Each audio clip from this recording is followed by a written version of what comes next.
Hello dear students, very good morning to all of you. तो शुरू करते हैं हमारा नेक्स्ट टॉपिक। तो आज हम स्टडी करने जा रहे हैं ब्रोमीन ट्राईफ्लोराइड के रिगार्डिंग हमारा नेक्स्ट टॉपिक, और ये बहुत इंपॉर्टेंट टॉपिक है और एग्ज़ाम्स में मैक्सिमम टाइम पे आपके पास यही टॉपिक जो है वो पूछा जाता है ब्रोमीन ट्राईफ्लोराइड सॉल्वेंट्स के अंदर।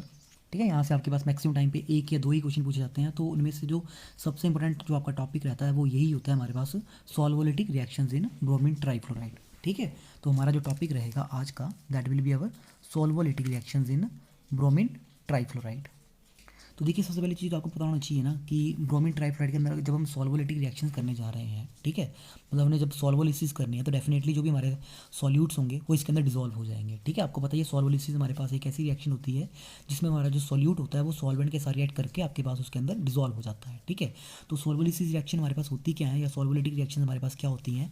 तो ये ऐसी रिएक्शन होती है जिसमें सॉल्वेंट जो होता है हमारे पास वो दो पार्ट्स के अंदर स्प्लिट हो जाता है। ठीक है, सॉल्वेंट हमारे पास दो पार्ट में स्प्लिट हो जाता है, एक उसका कटायन होगा, दूसरा पार्ट उसका एनायन होगा। ठीक है, तो उनमें से या तो दोनों पार्ट आपके पास हैं या फिर उनमें से एक पार्ट जो है वो सॉल्यूट जो आपके पास मॉलिक्यूल जिसको आप डिजोल्व करने जा रहे हैं सॉल्वेंट के अंदर, ठीक है, या फिर अगर आपके पास कोई आयन है जिसको आप डिजोल्व करने जा रहे हैं सॉल्वेंट के अंदर, ठीक है, उनके साथ जो आपके पास सॉल्वेंट के जो दो पार्ट होंगे या उनमें से कोई एक पार्ट जो है वो अटैच हो जाएगा। ठीक है, जैसे एग्जाम्पल के तौर के ऊपर सिंपल एग्जांपल लेते हैं, आपके पास मैं वाटर एज अ सॉल्वेंट के बारे में आपको बात करता हूँ। ठीक है, तो वाटर आपका सॉल्वेंट है। ठीक है, आपको पता ही है हमारे पास वाटर का कटायन और एनायन बनता है। ठीक है, hydrogen ion and hydroxide ion. आपको पता है कि हाइड्रोजन आयन जो है, नेकेड हाइड्रोजन आयन जो है आपके पास बहुत ही स्मॉल साइज़ का होता है, तो एकदम से वाटर के अंदर आपके पास ये हाइड्रोनियम आयन की फॉर्म में एग्जिस्ट करता है। ठीक है, तो देखिए, अगर मान लो कि मैं आपके पास किसी भी कंपाउंड को जो है, अब आपके पास किसी सॉल्यूट को मैं डिजोल्व करने जा रहा हूँ वाटर के अंदर, तो सपोज मैंने क्या किया, मैंने नमक लिया और उसके अंदर मैंने पानी डाल दिया, तो आप देखते हैं नमक जो है वो पानी के अंदर जो है एकदम से डिजोल्व हो जाता है। ठीक है, तो आपके पास होता क्या है, वहाँ पे जो आपका सोडियम क्लोराइड होगा, दैट इज़ योर नमक, ठीक है, वो एकदम से वहाँ पे जो आपके पास उसकी सॉल्वोलिसिस हो जाएगी। ठीक है, हाइड्रेशन हो जाएगी, तो मतलब होगा क्या, जो आपके पास सॉल्वेंट होगा, आपके पास सॉल्वेंट कौन सा है, वाटर, ये कैटायन और एनायन में स्प्लिट हो गया। ठीक है, तो जो भी आपने सोल्यूट जो है, जब आप इसको डिजोल्व करोगे वाटर के अंदर, तो सोल्यूट में कैटायन है और एनायन है। ठीक है, Na positive and Cl negative है। ठीक है, तो ये जो सोडियम आयन है, ठीक है, अब सोडियम आयन जो है वो आपके पास इंटरेक्ट कर लेगा विद दी जो एनायन होगा सॉल्वेंट के साथ। तो एनायन कौन सा है, हाइड्रोक्साइड आयन। ठीक है, तो हाइड्रोक्साइड आयन इस आपके पास कैटायन को पूरी तरह से सॉल्वेट कर देंगे। एंड सिमिलरली जो मेरे पास यहाँ पे एनायन है सोल्यूट का, that is your chloride ion. ठीक है, इसको कौन आपके पास सॉल्वेट करेंगे, that is cation of the, जो आपके पास सॉल्वेंट के कैटायन होंगे, that is your hydronium ion.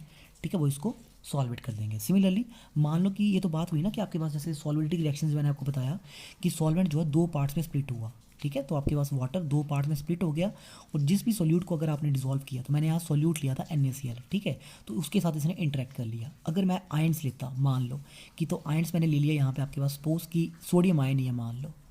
ठीक है, तो अगर मैं सोडियम आयन को डिसॉल्व करूँ वाटर के अंदर, ठीक है, तो आपके पास क्या होगा, जो सोडियम आयन होगा वो आपके पास जो है वो इंटरेक्ट करेगा with the anion of the solvent. ठीक है, तो उसके थ्रू जो है इंटरेक्ट कर जाएगा। तो यही मतलब है सॉल्वोलिटिक रिएक्शन का। या तो इसमें सॉल्वेंट जो है उसके दोनों सॉल्वेंट पहले स्प्लिट होगा दो पार्ट्स के अंदर, या तो उसके दोनों पार्ट जो है वो इंटरेक्ट करेंगे सोल्यूट के साथ, या फिर उनमें से कोई एक पार्ट जो है वो अटैच हो जाता है, जो भी आपने आयन या फिर आपके पास जो सोल्यूट जो है वो आपके पास उसको आपने डिजॉल्व किया हुआ है सॉल्वेंट के अंदर। तो देखिए, अगर मान लो कि मैं अल्कली मेटल के हैलाइड्स लेता हूँ, suppose I am taking alkali metal के हैलाइड्स, या मैं उनके कार्बोनेट्स लेता हूँ, तो उसको तो हम आसानी से ब्रोमीन टेट्राफ्लोराइड के अंदर जो है वो कन्वर्ट कर सकते हैं उसके एनाइंस की फॉर्म में। जैसे सपोज अल्कली मेटल का हैलाइड है, मान लो मैंने NaCl लिया है, ठीक है, तो in presence of bromine trifluoride एकदम से आपके पास ये जो मेरे पास एनायन होगा, ठीक है, इस सॉल्वेंट का, उसकी फॉर्म में जो है उसका सॉल्ट बना देगा। ठीक है, तो वी विल गेट सोडियम टेट्राफ्लोरोब्रोमेट। ठीक है, एंड सिमिलर रिएक्शन जो हमारे पास कार्बोनेट्स के अंदर भी देखने को मिल सकती है। जैसे मान लो मैं यहाँ पे K2CO3 लेता हूँ, ठीक है, पोटाशियम कार्बोनेट। ठीक है, इस सॉल्वेंट के अंदर सेम आपके पास ये हमारे पास जो है वो टेट्राफ्लोरोब्रोमेट, पोटाशियम टेट्राफ्लोरोब्रोमेट जो आपका सॉल्ट जो है वो ईजिली बना देगा। तो अब देखिए नेक्स्ट, अगर मान लो कि मेरे पास कोई ऑक्सी एसिड सॉल्ट है, ठीक है, अगर मेरे पास कोई ऐसा ऑक्सी एसिड सॉल्ट है जिसके अंदर कैसा एलिमेंट है which is capable of forming complex fluoroanions. ठीक है, अगर आपके पास जो हमारे पास कम्प्लेक्स फ्लोरोनाइन्स बना सकता है, ठीक है, अगर मैं उसको यूज़ करता हूँ, ठीक है, तो मेरे पास जो प्रोडक्ट होगा सॉल्वोलिसिस का, ठीक है, जो हम सॉल्वोलिसिस करेंगे उसका जो प्रोडक्ट होगा मेरे पास, that will be the alkali metal derivative. ठीक है, वो अल्कली मेटल का डेरिवेटिव होगा उस फ्लोरोनाइन्स का। ठीक है, तो बोलने का मतलब ये है कि अगर मैं कोई भी ऑक्सी एसिड सॉल्ट यूज़ करता हूँ जिसके अंदर एक ऐसा एलिमेंट हो जो कि आपके पास कम्प्लेक्स फ्लोरो एनायंस जो है वो बना सकता है, तो हमारे पास जो प्रोडक्ट होगा सॉल्वोलिसिस का, that will be the alkali metal derivative of that fluoroanions. जैसे एग्जांपल के तौर के ऊपर मैंने यहाँ पे टाइटेनियम ऑक्साइड लिया हुआ है, ठीक है। तो टाइटेनियम ऑक्साइड को मैं रिएक्ट करता हूँ पोटेशियम फ्लोराइड के साथ, ठीक है। तो यहाँ से फ्लोरिनेशन हो जाएगी आपके पास, और मेरे पास टाइटेनियम टेट्राफ्लोराइड जो आपके पास यहाँ से बन के आ जाएगा, ठीक है। फ्लोरिनेशन कर दिया हमने, टाइटेनियम टेट्राफ्लोराइड बन गया। अब under the same solvent that is your bromine trifluoride, ठीक है, यहाँ से हमारे पास जो है क्या बन के आ जाएगा। अब टाइटेनियम टेट्राफ्लोराइड जो है यहाँ से 2 फ्लोराइड जो है वो एक्सेप्ट करेगा, this will give you titanium hexafluoride TiF6 2 negative, ठीक है। और साथ में इस सॉल्वेंट का हमारे पास कैटायन बन जाएगा, that will be your dibromo, ठीक, सॉरी डाइफ्लोरो ब्रोमीनियम आयन, ठीक है, BrF2 पॉजिटिव, ठीक है। तो ये हमारे पास जो है इस रिएक्शन का प्रोडक्ट होगा, ठीक है।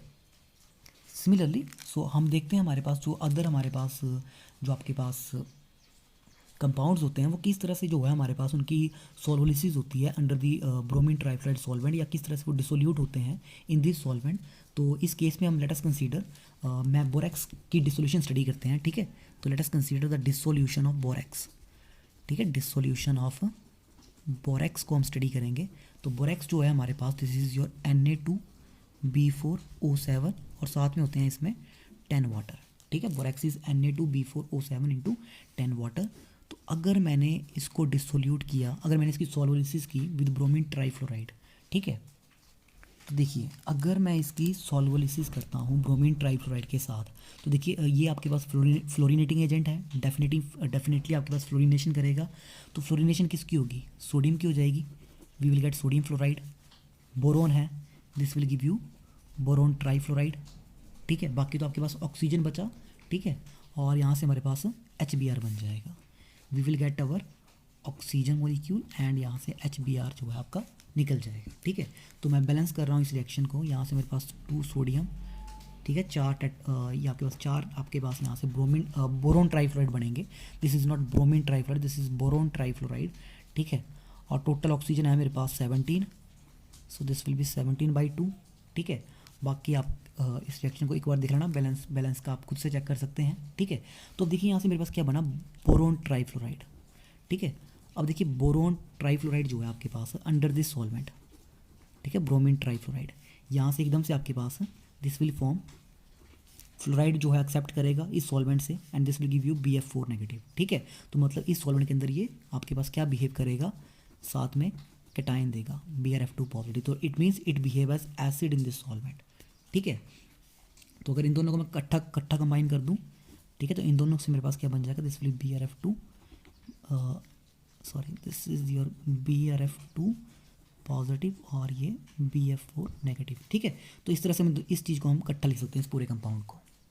तो आप देख सकते हैं जो मेरे पास बोरेक्स था वो आपके पास जो है वो ईजिली डिजोल्व हो जाएगा अंडर दिस सॉल्वेंट।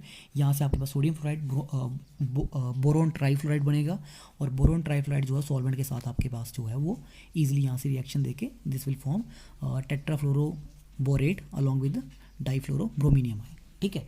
सिमिलरली, ठीक है, अब हम नेक्स्ट हमारे पास सोल्यूट को डिजोल्व करते हैं, ठीक है। तो नेक्स्ट जो मेरे पास यहाँ से सोल्यूट है that is your sodium fluoride, ठीक है। अब सोडियम फ्लोराइड भी आपके पास डिसोल्यूट हो जाएगा इन दी ब्रोमीन ट्राइफ्लोराइड, ठीक है। ब्रोमीन ट्राइफ्लोराइड के साथ आपके पास सोडियम फ्लोराइड जो है ये भी डिसोल्यूट हो जाएगा। तो दिस विल फॉर्म, देखिए अब यहाँ से फ्लोराइड आयन जो है ये सॉल्वेंट को दे देगा, तो this will give you Na positive and BrF4 negative. तो एनायन दे रहा है तो it means it behave as a base, ये एसिड बिहेव कर रहा है, ये बेस बिहेव कर रहा है। तो अब देखिए नेट रिएक्शन क्या हो जाएगी हमारे पास, इन दोनों के लिए जो नेट रिएक्शन होगी, तो ये है हमारे पास बेस, ठीक है। और एसिड कौन सा है, एसिड है मेरे पास ये वाला BrF2 BF4। एसिड बेस जब रिएक्शन होगी मेरे पास यहाँ से, तो आप इस तरह से भी लिख सकते हैं अगर आपको समझ में नहीं आ रहा हो, this is cation, this is अनायन, ठीक है। तो देखिए कैटायन अनायन से कंबाइन करेगा, this is sodium tetrafluoro borate along with यहाँ से आपके पास जो आपके पास ब्रोमीन ट्राइफ्लोराइड है ये निकल जाएगा, ठीक है। तो दिस इज़ योर सॉल्ट। तो देख सकते हैं हम बोरेक्स को जब हम डिजोल्व कर रहे हैं ब्रोमीन ट्राइफ्लोराइड में, ठीक है, तो यहाँ से मेरे पास क्या हो रहा है, आपके पास सॉल्ट बन रहा है सोडियम टेट्राफ्लोरो बोरेट, ठीक है। और सॉल्वेंट तो आपके पास चलो निकल ही गया यहाँ से लास्ट में अपॉन डिसोल्यूशन। अब सिमिलरली हम नेक्स्ट केस कंसीडर करते हैं, हमारे पास नेक्स्ट एग्जांपल लेते हैं। तो नेक्स्ट एग्जांपल मैं लेने जा रहा हूँ यहाँ से सोडियम फॉस्फेट, ठीक है। सोडियम फॉस्फेट होता है आपके पास Na3PO4, ठीक है, PO4 3 नेगेटिव फॉस्फेट आयन। तो इसको डिज़ोल्व करना है मैंने ब्रोमीन ट्राईफ्लोराइड के साथ, ठीक है। तो अगेन यही बनेगा मेरे पास टेट्राफ्लोरो सोडियम ब्रोमेट, ठीक है, यही बनेगा अलॉन्ग विद फॉस्फोरस है। फॉस्फोरस विल फॉर्म योर हेक्साफ्लोरोफॉस्फेट, ठीक है, PF6 नेगेटिव देगा। तो डेफिनेटली आपको कैटायंस चाहिए, तो कैटायन मेरे पास यहाँ पे कौन सा सोडियम ही है, ठीक है, this is Na positive PF6 negative, ठीक है। और साथ में मेरे पास ये जो ऑक्सीजन है इसको आप यहाँ से बाहर निकाल दो, ठीक है। तो इस तरह से आपके पास जो है वो डिसोल्यूशन हो जाएगी मेरे पास। So this is not sodium, यहाँ पे आपके पास BrF2 पॉजिटिव PF6 नेगेटिव होगा, ठीक है। We have BrF2 positive PF6 negative. Similarly let us consider our next example, ठीक है। तो ये नाम नूम जो भी हैं आप खुद से लिख सकते हैं कि सोडियम फॉस्फेट अपॉन डिसोल्यूशन इन ब्रोमीन ट्राईफ्लोराइड गिव्स, इस तरह से आपको एग्जाम्स में लिखना है जब ये क्वेश्चन आएगा, ठीक है। तो नेक्स्ट जो मैं आपके पास डिसोल्यूशन कर रहा हूँ that will be your potassium sulphate की। तो आपको एग्जाम्स में इस तरह से लिखना है dissolution of potassium sulphate in bromine trifluoride, ठीक है। तो potassium sulphate on reaction with bromine trifluoride, ठीक है। तो ब्रोमीन ट्राईफ्लोराइड के साथ रिएक्शन देने के ऊपर पहले तो ऑक्सीजन निकाल देगा बाहर, ठीक है। सेकंड साथ में हमारे पास यहाँ से बनता है potassium fluorosulphate, we will get potassium fluorosulphate, ठीक है। This is your potassium, this is your fluorosulphate, ठीक है, we will get potassium fluorosulphate बन जाएगा KSO3F अलॉन्ग विद यहाँ से मेरे पास पोटाशियम, ये तो आपको पता ही है टेट्राफ्लोरोब्रोमेट तो हमारे पास बन ही जाएगा यहाँ से साथ में। तो आप इस रिएक्शन को बैलेंस आउट कर सकते हैं, 3 और 1 4, ठीक है। तो दिस इज हाफ ऑक्सीजन, ठीक है। सिमिलरली जो हमारे पास अल्कली मेटल के नाइट्रेट्स होते हैं, ठीक है, वो भी हमारे पास डिसोल्यूट होंगे, ठीक है। तो अल्कली मेटल नाइट्रेट्स, तो देखिए अल्कली मेटल के जो नाइट्रेट्स होते हैं वो हमारे पास बोथ मेटल नाइट्रोनियम आयन और पोटाशियम टेट्राफ्लोरोब्रोमेट का जो हमारे पास एक सोर्स है आपके पास, ठीक है। तो देखिए इनकी रिएक्शन स्टडी करते हैं, potassium nitrate on reaction with bromine trifluoride, ठीक है। तो डेफिनेटली ये तो बन ही जाएगा आपके पास, जैसे मैंने आपको बताया पोटाशियम टेट्राफ्लोरोब्रोमेट, ठीक है। तो इसको लिखने की फिलहाल तो जरूरत नहीं है हमें, ठीक है, आपको इतना लिखना है, इतना सफिशिएंट रहेगा, क्योंकि डेफिनेटली आपके पास जो भी मेटल होगा उसके अकॉर्डिंगली हमारे पास टेट्राफ्लोरोब्रोमेट उसका निकल के आएगा, ठीक है। तो यहाँ से नाइट्रोनियम आयन निकलेगा, नाइट्रोनियम आयन मतलब NO2 पॉजिटिव, ठीक है, this is called as your nitronium ion. तो नाइट्रोनियम आयन के साथ कौन रिएक्ट करेगा, जो एनायन होगा इस सॉल्वेंट का, that is your BrF4 negative, ठीक है। तो अलॉन्ग विद यहाँ से हमारे पास 2 और 1 3 ऑक्सीजन, ठीक है, हाफ ऑक्सीजन निकल जाएगी, ठीक है। तो ये हमारे पास अल्कली मेटल नाइट्रेट्स है, इनकी सोलोलिसिस रिएक्शन है। सो ये हमारे पास कुछ एग्जांपल्स हैं of the solvolytic reactions in bromine trifluoride, ठीक है, जहाँ पे आपको अगर एग्जाम्स में ये क्वेश्चन डेफिनेटली आने के चांसेस रहते हैं इस क्वेश्चन के, ठीक है। तो आपको लिखना क्या है यहाँ से, पहले तो आपको बताना है सॉल्युलेटिक रिएक्शंस आपके पास होती क्या है, ठीक है। फिर उसका आप एग्जांपल्स के थ्रू जो है इस चीज़ को समझा सकते हैं। आपको अल्कली मेटल हैलाइड्स हो गए, कार्बोनेट्स हो गए, इसके बाद आपके पास ऑक्सी एसिड के सॉल्ट्स हैं, ठीक है, बोरैक्स की डिसोल्यूशन है, ठीक है। देन आपके पास सोडियम फॉस्फेट की डिसोल्यूशन है, पोटाशियम सल्फेट की डिसोल्यूशन हो गई और अल्कली मेटल नाइट्रेट्स की डिसोल्यूशन हो गई, ठीक है। तो यूजुअली आपसे एग्जाम्स में क्वेश्चन जो है 8 मार्क्स तक का पूछा जाता है, तो उसके अकॉर्डिंगली जो है आपने इस क्वेश्चन को एक्सप्लेन करना है, ठीक है। तो this is all about this solvolysis reactions in bromine trifluoride. So thank you very much.